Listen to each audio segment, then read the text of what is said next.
मेरी बेटी ने अपनी छोटी बहनों को अपने पास बिठाया। कहने लगी, मामा सो गई हैं, मामा के साथ लेट जाओ। मेरी बेटियां मेरी लाश के पास सो गई। बीमार बेटी दवाई लेकर आई, मेरे पास बैठ गई। मामा मैंने दवाई खा ली, आज मुझे कड़वी भी नहीं लगी। सुबह हुई, मेरी लाश को चारपाई पर रखा गया। रोना शुरू हुआ, मातम का तमाशा करने लगे। मेरे चाचा चाची कपड़े फाड़ कर रोने लगे। सब बातें कर रहे थे, कैसे मरी, लेकिन किसी ने तहकीक ना की। मेरी बेटियां बाल बिखेरे मेरी मैयत के पास खड़ी थी।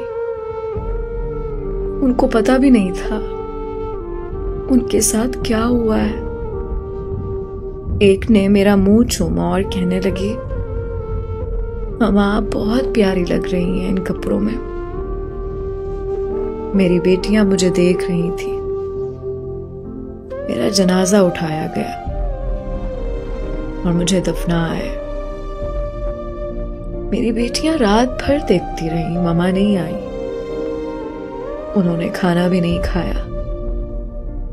जिस बेटी को बुखार था उसने दवाई खाई और मेरी तरफ देखने लगी। शौहर ने बेटियों को पास बुलाया।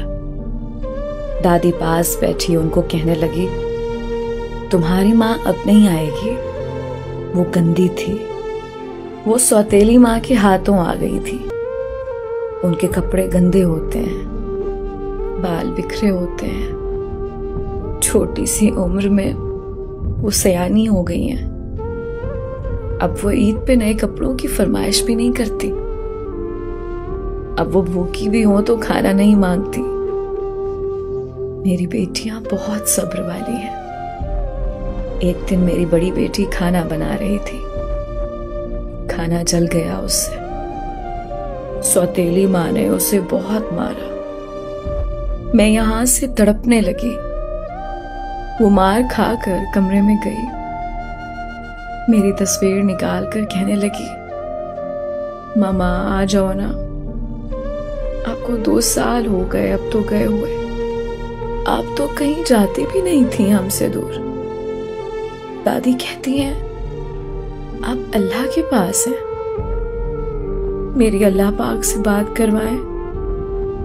मैं अल्लाह पाक से कहूंगी, हम सब बहनें मामा को बहुत याद करती हैं, हमारी मामा को भेज दें। मेरी बड़ी बेटी माँ की तरह छोटी बहनों का ख्याल रखती है। एक दिन मेरी एबनॉर्मल बेटी को सर्दी लग गई। रात को मेरी बड़ी बेटी कैसे संभालती। सब बहनें उसको लेकर रोती रहीं। वो बेसुध पड़ी थी। सर्दियों की रातें थीं, हर कोई अपने कमरे में था। मेरी बड़ी बेटी दौड़ती रही, कभी अपने बाबा को उठाती, कभी दादी को, पर किसी ने उनकी तरफ तवज्जो ना दी। मेरी बेटी चीखती चिल्लाती रही बुखार से। वो एबनॉर्मल थी, बहनों से बोल भी नहीं सकती थी।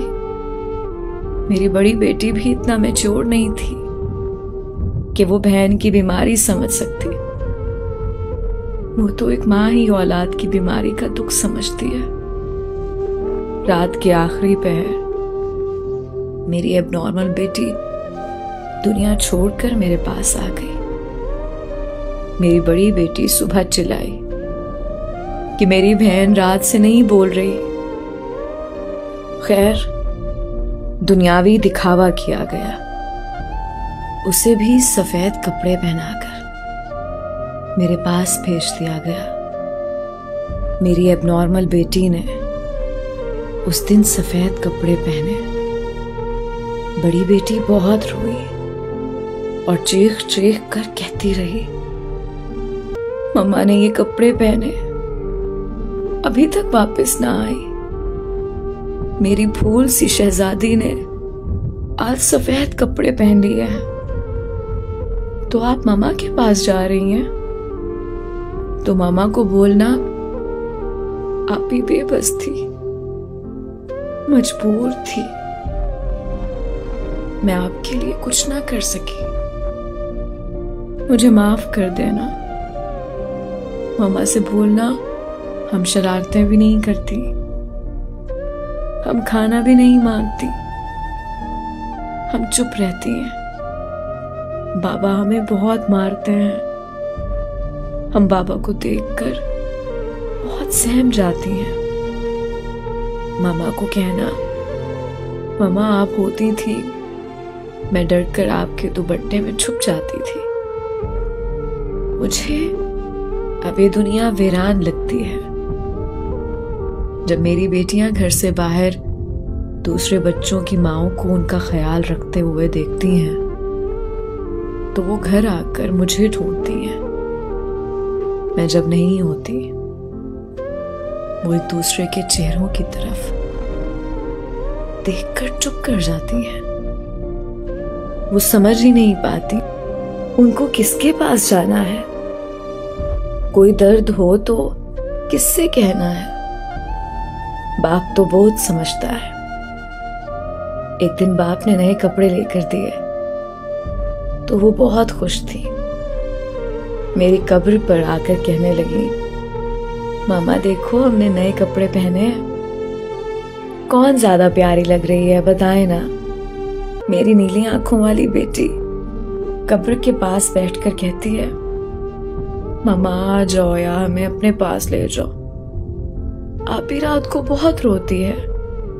वो गंदी वाली पापा की बीवी आप ही से बहुत काम करवाती है। एक दिन मुझसे भी बर्तन धुलवाए पापा की बीवी ने। मुझे बहुत सर्दी लग रही थी, मुझे बुखार हो गया था। फिर आप ही ने मेरा सर दबाया था। मामा हमको अपने पास ले जाओ ना। मेरी शहजादी बेटियां बहुत रोती हैं, बहुत ज्यादा। मुझसे उनकी तड़प देखी नहीं जाती। दोस्तों, बेटियां बोझ नहीं होती। बेटियों को सीने से लगा लिया करो। औलाद तो अल्लाह पाक देता है ना, तो किसी को बेटी पैदा करने पर गुनहगार ना बना दो। बेटियां तो शहजादियां होती हैं। बेटियां बहुत नाजुक और नफीस दिल की होती हैं।